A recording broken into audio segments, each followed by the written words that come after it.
The president-elect's first overseas crisis is likely to be Syria, and today the agony of Aleppo deepened as a negotiated ceasefire failed the minute it began.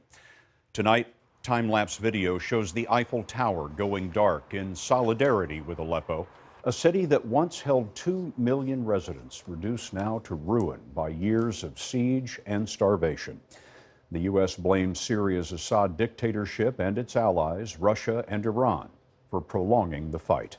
We have more now from Holly Williams.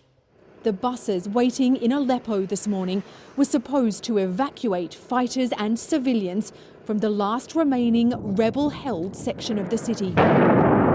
Instead, the ceasefire collapsed. There was shelling and more airstrikes, and the buses went away empty. Several thousand civilians, men, women and children, are holed up in around 2 square miles of territory, with Aleppo now nearly entirely under the Syrian regime's control. It's a major victory for the regime after 4 years of fighting in the city.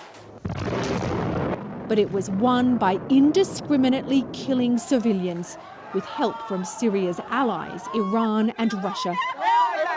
Syria's President Bashar al-Assad calls the rebels terrorists, and in an interview yesterday with Russian TV, he castigated the West for trying to protect them. Doesn't matter what they ask. The translation of their statement is for Russia, please stop the advancement of the Syrian army against the terrorists.